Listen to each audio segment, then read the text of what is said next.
안정근 정미양 선교사님이 사역하시는 우간다를 소개합니다. 우간다의 공식 이름은 우간다 공화국이고 수도는 캄팔라입니다. 우간다는 내륙 국가이고 동쪽으로는 케냐, 서쪽으로는 콩고 민주공화국, 남서쪽으로는 루안다, 북쪽으로는 남수단, 남쪽으로는 탄자니아가 위치합니다. 우간다는 호수와 강이 많고 평균 고도는 900m 정도입니다. 아프리카의 진주라는 별명을 가진 우간다는 빅토리아 호수, 루웬조리 산, 야생동물이 뛰어다니는 대평원 등 천혜의 자연 경관을 자랑합니다. 우간다는 과거 영국의 식민지였고 1962년 독립해서 주권국가가 되었습니다. 주요 산업은 농업이고 면화와 커피 재배가 활발합니다. 우간다의 공용어는 영어이고 제2의 공식어는 스와힐리어입니다. 인구는 2,700만 명 이상입니다. 주민의 대부분은 반투계, 아프리카인이고 주요 부족은 반다족, 바냥콜레족, 바기스족입니다. 현재 우간다의 기아 문제는 심각합니다. 2016년에 실시된 기아지수 조사에서 조사 대상 118개 개발도상국 중 87위에 기록되었습니다. 기아 종식을 위한 더 많은 노력이 필요한 상황입니다. 우간다의 종교는 기독교가 압도적으로 많습니다. 국민의 84%가 기독교인이고 이슬람 신자는 12% 정도입니다. 주요 기독교 교단은 성공회와 로마 카톨릭입니다.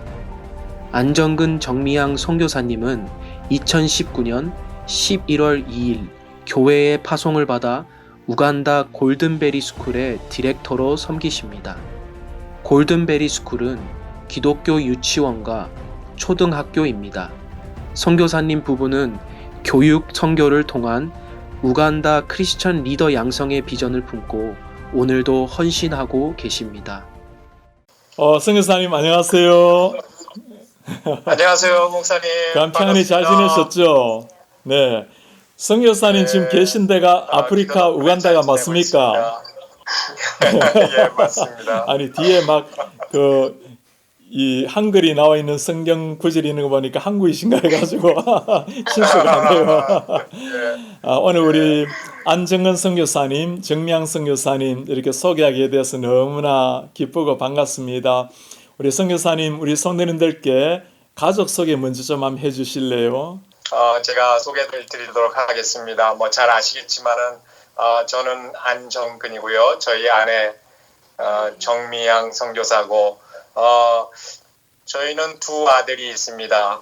KCPC에서 초등학교 때부터 잘 양육받아서 잘 자라서 지금 큰 아들은 여러분들이 잘 아시는 김바나마 목사님이 섬기시는 뉴욕의 퀸즈 한인교회 영어 예배 담당 전도사로 지금 사역하고 있고요. 둘째 아들은 작년 10월 달에 결혼을 해서 아내 테일러하고 샤롯스빌에서 직장 생활을 잘 하고 있습니다. 네, 선교사님 파송 날짜가 지난해 2019년도 11월 2일로 기억을 하는데 어제그제 같은데 시간이 참 그렇게 흘렀습니다. 그죠? 아프리카도 지금 코로나 사태가 심각할 텐데 우간다는 상황이 어떻습니까?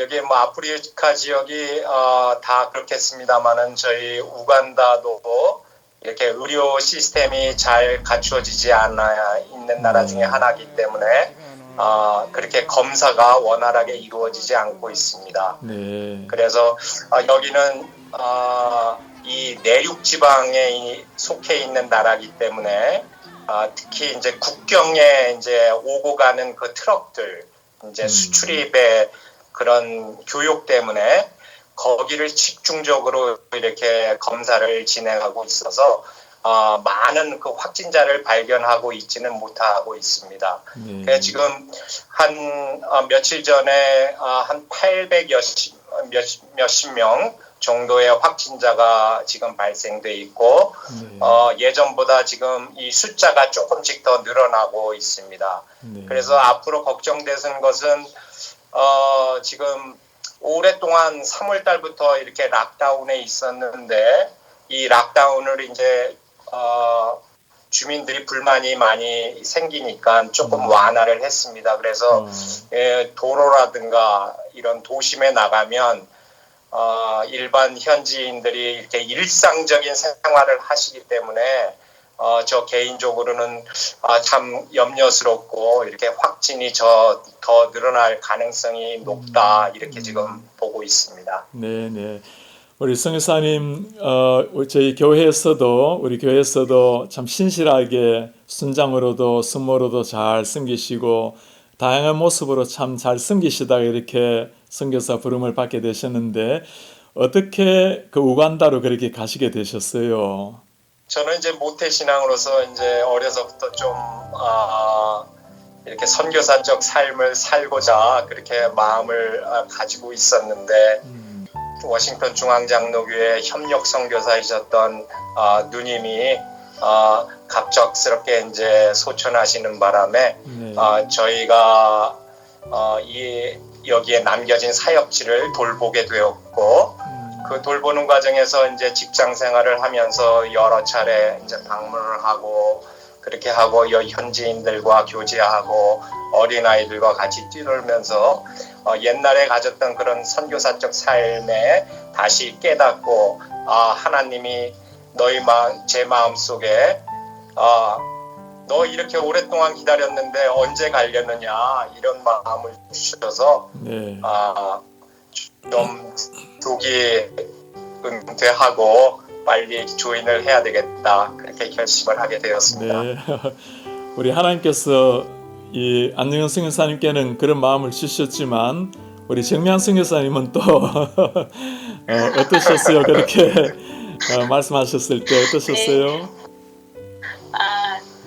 저희는 결혼하기 전에 나중에 우리가 어떻게 계속 이제 결혼하면 어떤 삶을 살까 이런 얘기를 나눈 적이 있어요. 그래서 그때 이제 선교에 대해서 서로 나눴는데 아이들 키우고 결혼하고 살다 보니까 그게 너무 요원한 얘기가 되는 그런 또 생각이 들고 또 이민을 와서 아이들은 계속 단기 선교 다니는데 저는 아마 보내는 선교사인가 보다 내가 가는 선교사가 아닌가 보다 그런 마음 가지고 있었어요. 그런데 안정수 선교사님 돌아가시기 전에 투병 생활하고 하실 때에 뭐 선교사 가족으로 오래 있었으니까 계속 기도하고 뭐 이런저런 돕고 했었는데 남편이 먼저 간다고 하고 또 저희는 또 특별히 여러 번 방문하고 또 작년에는 거의 뭐 여기 와 있다시피 하고 그런 걸 시간을 통해서 하나님께서 마음을 준비할 수도 있도록 도와주셨어요. 그런데 이제 완전히 교회에서 파송해 주시고 살아보니까 파송하기 전까지는 결혼을 비유를 하면 연애 기간 파송받고 이제 완전히 와서 사니까 현실적인 결혼 생활 그런 생각이 듭니다. 네. 연애 기간도 좋지만 현실적 결혼 기간이 더 좋기를 바랍니다. 아멘. 우리 교회에서는 집사님 부부로 참 잘 섬기셨는데 교회 생각하면 제일 좀 그리운 것 혹시 생각나는 게 있으십니까? 저는 사실 일부 찬양대 새벽같이 나가서 찬양 연습하고 같이 찬양을 했던 우리 성가대원님들 그 다음에 새벽에 같이 모이셔서 잘 나오지 않는 목소리로 열심히 연습하던 그런 자세의 모습들이 제일 그립고 같이 찬양하고 싶고 그렇습니다. 네. 정승 사님은 어떠세요? 예, 저도 사람들이 제일 그립고요. 네. 그래서 전혀 예상하지 못했는데 목사님 모습을 뵈니까 네. 좀 죄송하지만 친정 아버지를 뵙는 느낌? 네. 그래서 약간 이렇게 눈가가 졌고 네. 그리고 어떤 때는 교회 예배당을 이렇게 머릿속으로 제가 그냥 다녀봐요. 이렇게 네. 기도하던 방, 은혜 채플, 또 예배하던 성전 이렇게 제가 나중에 가면 혹시 어떨까. 예, 그래서 사람과 예배당이 제일 그리운 것 같아요. 네. 아, 정말 그래 말씀이시니 감사하고요. 저도 부족하지만 아버지 같은 심정으로 기도하겠습니다. 성사님, 지금 그곳에서 하고 계시는 가장 중점 사역은 어떤 것이고 또 앞으로 어떤 계획이십니까? 저희 앞선 선교사님 안정수 선교사님이 남겨놓으신 학교 네. 사역이 가장 큰 사역 중에 하나입니다. 현재 380여 명의 학생들이 공부하고 있고 그 다음에 51분의 스태프들이 가르치고 또 이렇게 밖에서 제공하고 그렇게 지금 사역을 하고 계시기 때문에 저희는 이 학교를 잘 이렇게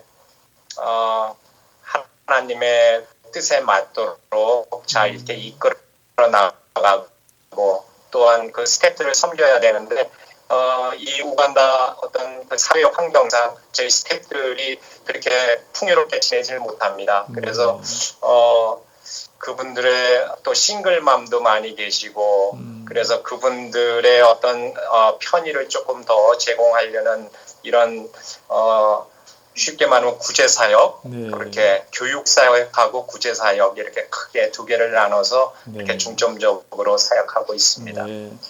지난번에 몇 년 전에 우리 아드님 데이비안이 거기에 선교 사역을 좀 할 때 우리 교회 청년들이 단기 선교를 다녀오긴 했는데 우리 선교사님들 교인들이 관심 가지고 혹시 단기 선교를 다녀오길 원한다면 가면 어떤 사역이 가능하고 어떤 분들이 필요합니까?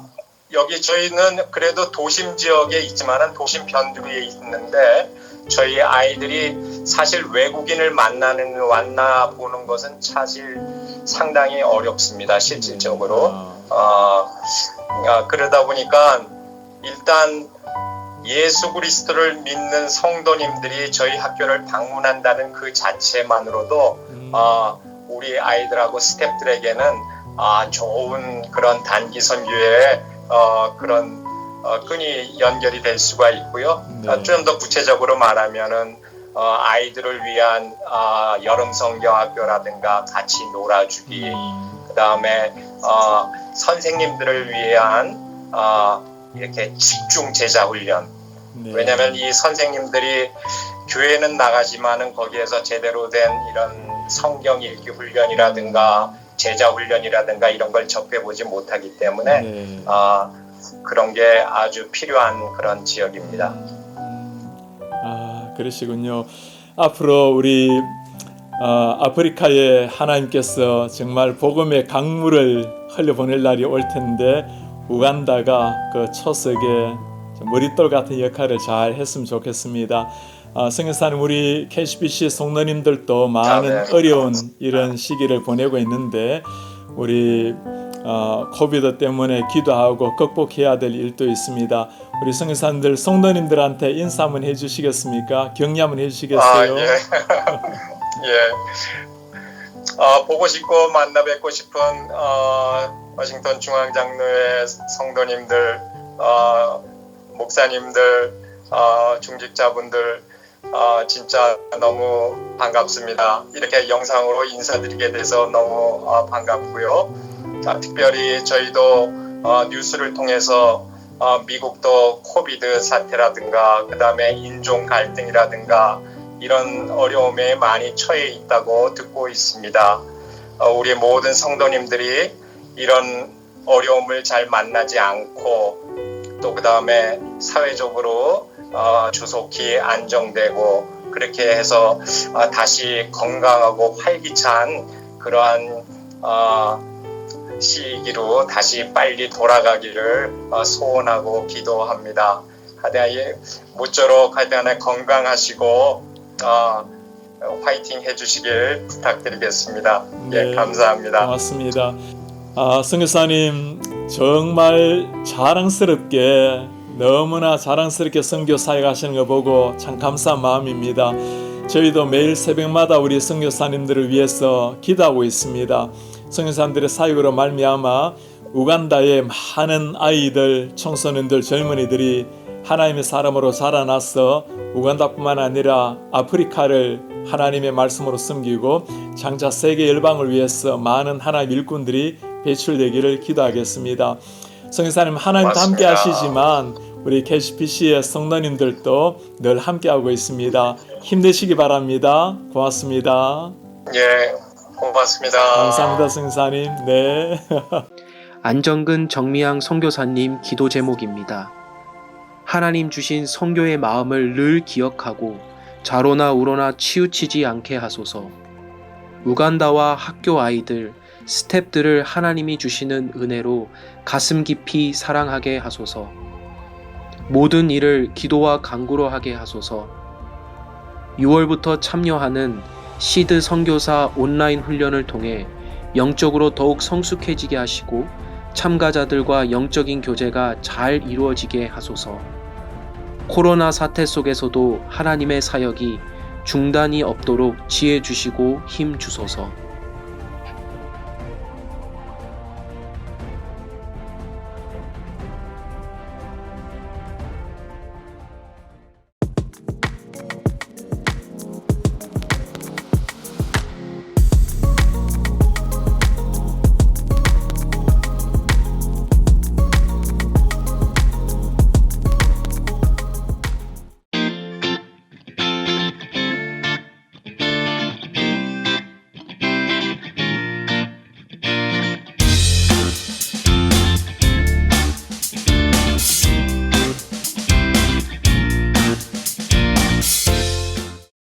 성도님들 안녕하세요.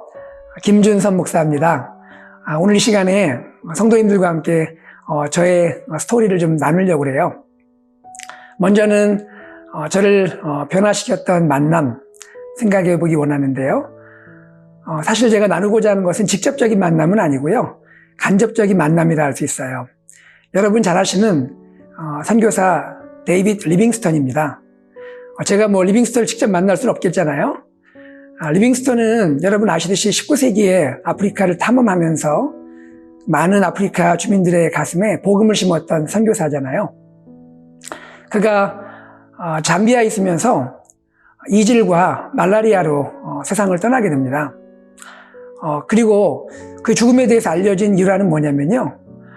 아프리카 주민들이 그 리빙스턴의 고향에 있는 가족, 친척들이 얼마나 리빙스턴을 그리워할까 하는 생각으로 마을에서 마을로 그의 시신을 운구했는데 이미 미라 처리를 한 거죠. 미라 처리를 한 시신을 마을에서 마을로 옮겨가면서 탄자니아까지 옮기게 됐고요. 탄자니아에서 영국 정부에 인도돼서 결국에는 런던에 있는 웨스트민스터 사원에 안장이 됩니다. 이런 이제 죽음에 대한 일화가 있었는데, 저의 이야기는 이겁니다. 제가 남아공에 있을 때 가족들과 함께 남아공 위에 있는 보츠와나를 방문한 적이 있어요. 그곳에 한인 회장님 댁에 머무는데 한인 회장님이 목사님 리빙스턴 유적지 한번 가보실래요? 그러는 거예요. 그 유적지가 여기 있어요? 네. 많이 알려지지 않은 유적지가 있습니다. 너무나 반갑고 기대가 되어서 가족들과 함께 차를 타고 이동해서 그 유적지를 방문했습니다. 저는 많은 유적이 남아있는 그런 장소인 줄 알았어요. 그 기대감을 가지고 왔는데 막상 들어가 보니까 아무것도 없는 거예요. 거기에 옛 터의 그냥 흔적들, 녹슨 못, 또 깨진 유리 조각, 그리고 그 안쪽에 보니까 예전에 그 건물 2개가 있었던 그런 터. 하나는 집이었다 하고요. 집과 병원을 같이 사용했고 또 하나는 교회인데 그곳이 학교 기능도 했다고 그래요. 뭐 그런 터밖에 없어요. 그리고 그 안쪽에 또 인도에서 들어갔는데 작은 묘가 2개가 있었던 것 같아요. 그 중에 하나는 리빙스턴의 딸이 묻혀있는 그런 묘라고 설명을 들었습니다. 한참을 둘러보고 사실 뭐 눈에 보이는 유적이 없잖아요. 그래서 어쨌든 감동은 받은 채로 나오면서 제가 관리인에게 이렇게 말했습니다. 사실 유적지라 해서 왔는데 뭐 리빙스턴에 대한 것이 남은 게 없네요. 제가 그랬어요. 그랬더니 그 관리인이 저에게 하는 말이 네, 그래요. 리빙스턴은 갔지만 그러나 리빙스턴은 아프리카 주민들 가슴에 살아 있습니다. 이런 말을 하는 거예요. 그때 저는 이미 뭐 세상을 떠난 리빙스턴이지만 리빙스턴이 마치 살아있는 것 같은 한 사람의 선교사가 이렇게 많은 귀한 영향을 끼치고 많은 사람의 가슴에 남아있을 수 있구나 하는 그런 참 귀한 체험을 했던 기억이 나서 여러분과 나누고 있습니다.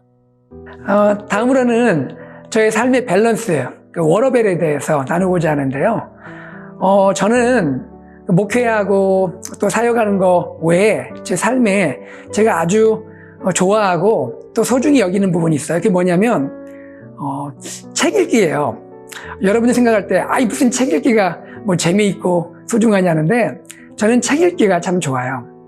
책 읽고 연구하는 거 너무 좋고요. 주로 신학책, 또 철학책, 요즘에는 그 해석학과 관계된 책들을 많이 읽고 또 공부하고 생각하고 있습니다.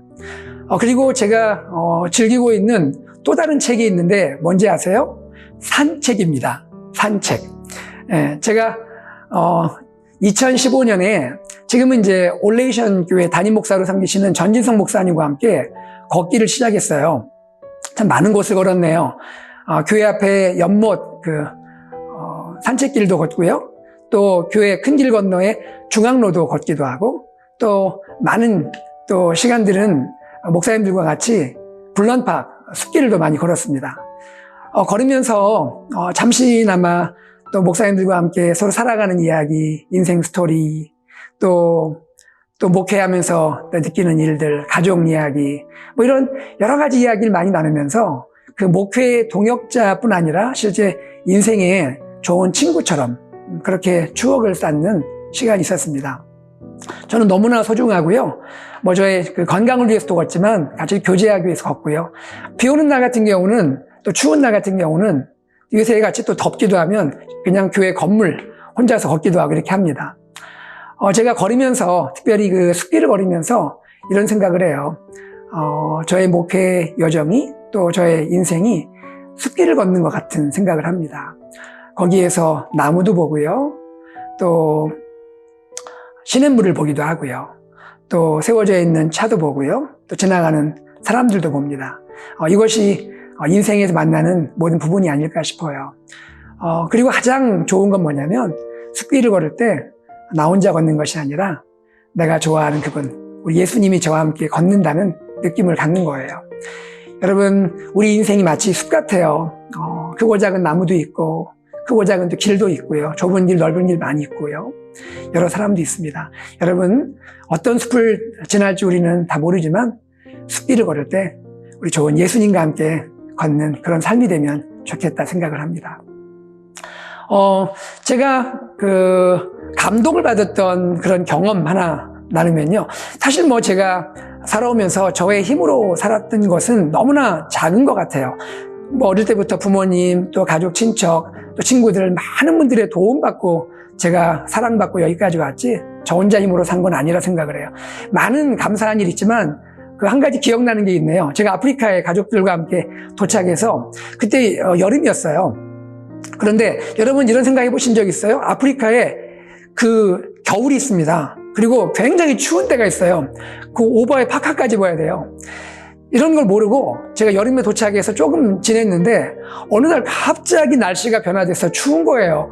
얼마나 추운지 그냥 오들오들 떨고 어떻게 밖에도 못 나가고 방법을 못 찾겠는 거예요. 그래서 그냥 같이 우리 네 식구가 그냥 같이 앉아서 서로 그냥 몸 비벼가면서 어떻게 밤을 지내나 하고 있는데 밤 한 8시 반, 9시쯤 됐는데 누가 초인종을 누르는 거예요. 그래서 나가봤더니 선교사님 한 분이 저희가 와서 이런 거 준비 못했을 거다 싶어서 그 겨울 그 작은 난로를 하나 갖고 오신 거예요. 그 자초지종을 물어봤더니 저희 생각나서 하나 사왔다는 거예요. 얼마나 감사하고 고맙던지요. 큰 건 아닐지 모르지만 그 작은 그 난로가 저희의 몸도 녹이고 마음도 녹이고 얼마나 감사했는지 몰라요. 그분은 지금 한국에서 레위기 강의로 유명한 김경렬 목사님, 그 당시에 선교사님이셨는데요. 그 김경렬 목사님이 그런 사랑을 베풀어 주셨어요. 많은 생각을 하게 됐습니다. 사랑이란 거는 뭐 큰 것만이 아니라 작은 거, 상대가 필요한 것이 무엇인지 알고 그것을 채워주는 것, 그것이 사랑이 아닐까, 뭐 그런 기억이 나서 여러분과 나눴습니다. 저의 기도 제목을 나누기 원하는데요. 항상 3가지 기도 제목을 성도님들 부르시면 나눠요. 첫 번째는 말씀과 기도에 헌신해서 목양과 사역을 잘 감당하기 원합니다 하는 것이 첫 번째 기도 제목이고요. 두 번째 기도 제목은 하나님께서 지금까지 저의 목회를 인도하신 것처럼 앞으로의 목회의 앞길을 인도해 주시기를 구하는 기도입니다. 마지막 3번째는 저희 그 아들 둘이 있는데 저희 2 아들이 하나님의 은혜 안에서 믿음 생활 잘하고 하나님의 사람들로 잘 성장해서 귀하게 쓰임받는 그것이 기도 제목입니다. 오늘 저의 스토리를 나눴는데요. 들어주셔서 감사하고 또 앞으로도 여러분과 함께 또 이런 스토리를 함께 엮어가고 만들어가면 좋겠습니다. 여러분 감사하고요. 코로나 기간에 건강하시기 바랍니다. 고맙습니다.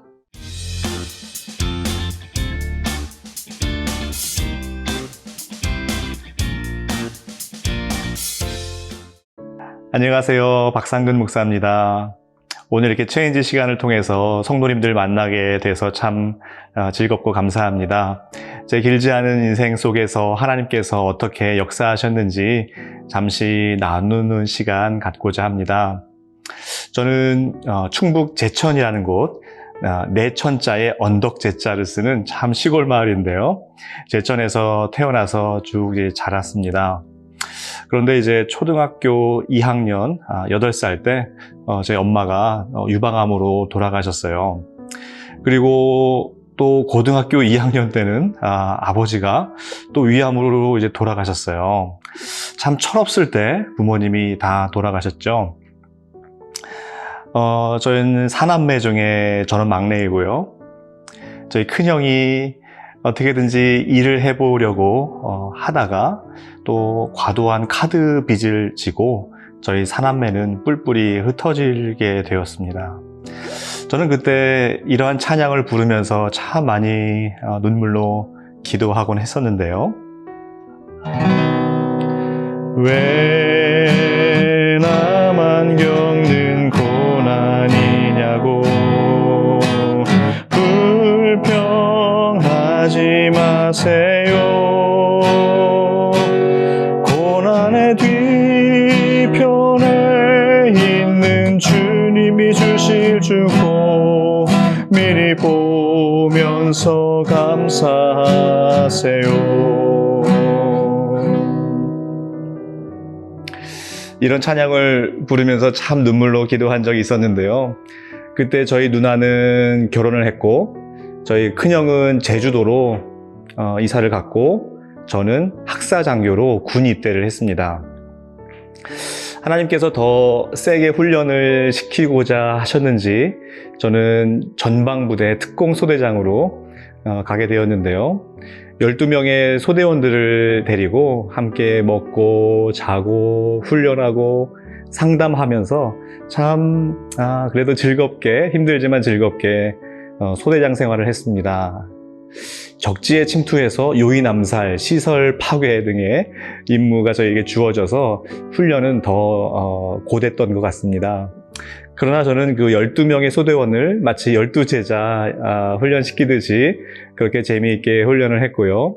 그리고 또 정보장교 일, 참모 일을 통해서 행정일도 배우고 또 사람도 배우고 관계도 배우고 일도 배우는 참 좋은 유익한 시간을 보냈습니다. 그리고 나서 이제 군 생활을 마치고 신학대학원에 또 들어가서 3년간의 신학 공부를 더 했습니다. 그래서 4년간의 신학대학교, 3년간의 신학대학원, 7년간의 신학 공부를 통해서 하나님 앞에 참 준비되는 시간이 있었고요. 신학대학원 2학년 때 지금의 아내와 결혼을 했습니다. 그리고 신학대학원 졸업 후에 목사 안수를 받고 2010년도에 미국으로 오게 되었습니다. 미국에 처음 왔을 때 저는 그 신시내리로 처음 왔는데요.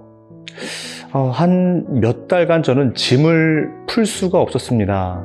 왜냐하면 내가 잘 온 건가? 여기가 맞는 건가? 하는 그 막막함과 두려움 때문에 참 짐을 풀지 못했습니다.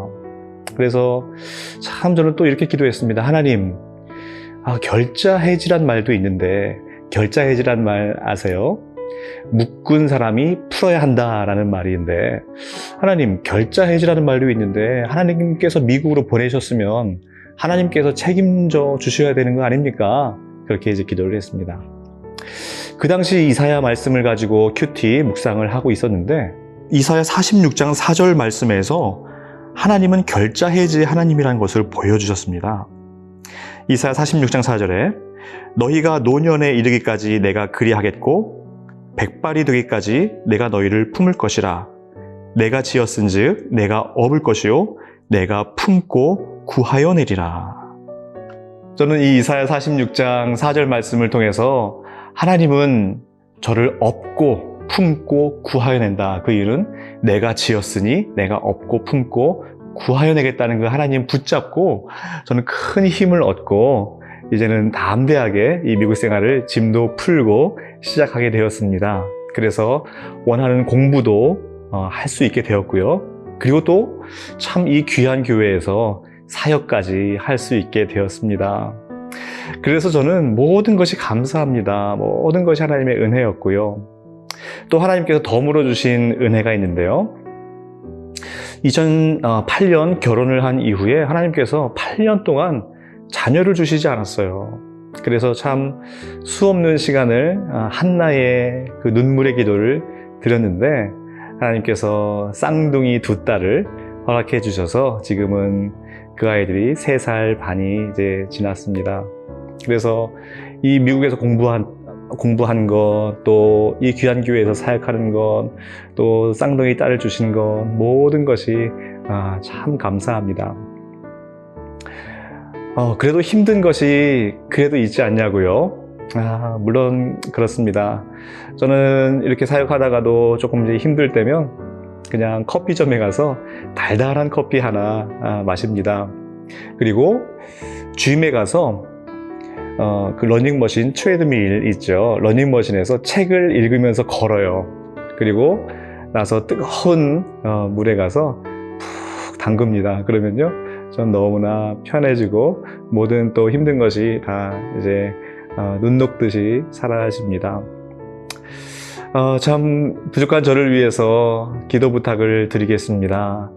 모든 것이 감사한데 더 하나님의 귀한 종으로 하나님께서 기뻐하시고 또 하나님의 마음을 시원하게 해드리는 종으로 잘 빚어져가고 준비돼 갈 수 있도록 기도 부탁을 드리겠습니다. 그리고 또한 귀한 교회를 섬길 때 교회에도 유익이 되고 또 제 자신에게도 기쁨과 감사가 되는 섬김이 되도록 그렇게 기도 부탁을 드리겠습니다. 길지 않은 인생 속에서 하나님께서 역사하셨던 은혜를 함께 나누었는데 우리 성도님들 삶 가운데 참 하나님의 이 은혜가 더 풍성하게 임하기를 소망합니다.